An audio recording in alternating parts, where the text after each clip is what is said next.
Chers chercheurs de Dieu, fidèles du chemin lumineux, lumière dominicale, bonjour, bienvenue à notre 26e rencontre de l'an de grâce A. Bien, en ce 26e dimanche, l'Église nous invite à célébrer Sainte Thérèse de l'Enfant Jésus, la petite Thérèse, en opposition à Thérèse d'Avila qui est la grande. Et durant tout le mois d'octobre, nous serons en s'accompagner pour renouveler notre confiance en Dieu, avoir un regard particulier sur la présence des anges, n'est-ce pas, dans nos vies et nous-mêmes, prendre l'heureuse décision d'être ces anges-là qui traversent les chemins, les sentiers de nos frères et sœurs. On va se rappeler que Thérèse avait promis de faire pleuvoir, n'est-ce pas, des roses sur la terre pendant tout son séjour au ciel, donc pendant toute l'éternité. Elle fait pleuvoir ses roses et les membres de la famille thérésienne savent ce que signifie la nuit des roses. Nous souhaitons que tous ceux et celles qui cette année vont la vivre et bien en soient de bénéficier afin que leur témoignage en attire et suit davantage. Ce dimanche, nous voulons regarder Ézéchiel 18, 25 à 28, le psaume 25, l'épître de Paul aux Philippiens au chapitre 2, versets 1 à 11 et Matthieu 21, 28 à 32. Déjà, je veux m'excuser auprès des uns et des autres parce que le timbre vocal est dû au fait qu'il y a un chat qui a élu domicile dans ma gorge et puis il résiste à partir. Mais bon, on saura lui donner le coup de grâce. Ce dimanche, donc, le Seigneur nous invite à la question de l'obéissance. Avec le prophète Ézéchiel, Dieu nous invite à la conversion. Que celui qui agit bien demeure dans cette perspective, qu'il ne change pas. Que celui qui agit mal, qu'il se convertisse afin, n'est-ce pas, qu'il ne meure pas dans le péché et par conséquent n'hérite pas de la vie éternelle. Voilà qui vient nous signifier ô combien il est important les démarches de conversion. On a chacun quelque chose à renouveler dans nos vies pour éviter de mener des vies doubles quand elles ne sont pas triples, même quadruples, bref, pour éviter de mener plusieurs vies. Un chrétien doit avoir une seule vie, n'est-ce pas, dans le Christ.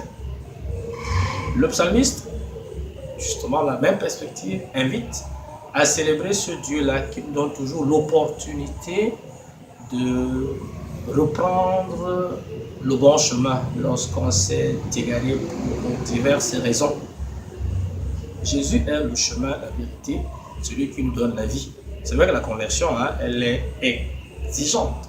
Et parfois, on peut ne pas savoir quel est le champ par excellence où on peut donc s'exercer à cela. Et là, Paul est très très précis. Il nous invite à regarder la nature de nos relations interpersonnelles. Comme ça, qu'on ne soit, dit-il là, celui qui est converti ne doit pas être ni intrigant, ni vantard. Bref, il doit être à l'image de Jésus-Christ, avec cette pointe qui est intéressante, que chacun estime les autres supérieurs à lui. Et voilà là où ça pique un peu, parce que vraiment, aller accepter que l'autre soit supérieur à moi, l'orgueil nous tient, et bien il va falloir lutter contre cela.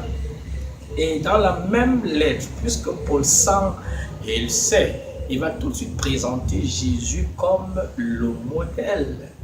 Dieu abandonne son statut pour épouser notre nature. Voilà l'exemple à suivre, voilà les conversions à adopter. Chacun devra se demander, n'est-ce pas, qu'est-ce que je dois quitter pour ressembler à Jésus-Christ? Et ça fait que il y a toujours de l'élévation dans l'abaissement. Plus tu restes à genoux devant Dieu, mieux tu es capable de t'élever devant les hommes. plus tu veux t'élever devant les hommes, plus tu vas te casser le nez et tu seras rabaissé par Dieu. L'épisode est similaire de ces deux qui sont montés au temple prier, le publicain et le pharisien, est assez éloquent. Je crois que le Seigneur nous invite, oui, aujourd'hui avec la petite Thérèse, à rechercher, n'est-ce pas, la voie de l'enfance pour que nous puissions grandir. Et comme ça, le rosaire, le chapelet devient donc un moyen qui peut nous aider à demeurer ce tout petit-là au pied du Seigneur et à côté de lui. L'évangile raconte une parabole assez intéressante. Le premier fils dit d'abord non, après il obtempère.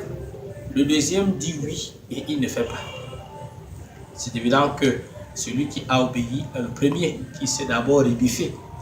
Jésus s'adressait à un auditoire qu'il maîtrisait et ils ont saisi, n'est-ce pas, la fine fleur ou la pointe de l'histoire. Nous sommes donc invités, nous, auditeurs de cette parole, à être cohérents dans nos dires. Lorsque j'ai dit oui à Jésus, eh bien, qu'il n'y ait plus dans ma vie des moyens ou alors des présences de non.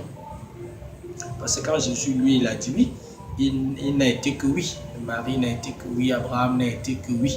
Et nous qui sommes leurs enfants, nous sommes invités à justement avec l'exemple de Sainte Thérèse, à être soumis à la parole de Dieu. Dieu ne peut jamais vouloir notre malheur. Ce que Dieu nous propose est intéressant pour nous. Et il ne faut pas penser que nous serons des privilégiés. Ceux qui écoutent la parole et qui se convertissent ont tous les avantages, et même plus que ceux qui sont depuis de longue date. Attention à nous qui sommes baptisés, communis, confirmés, et qui les prenons comme des cartes de visite.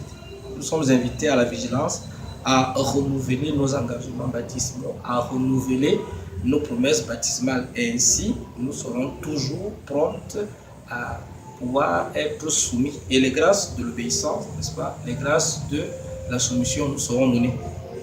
Et à chacun, je souhaite une sainte semaine pleine d'obéissance.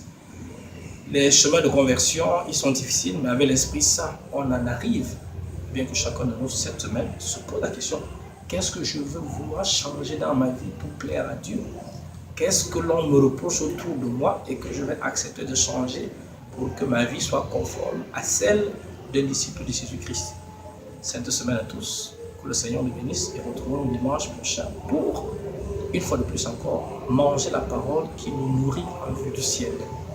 Bonne semaine à tous.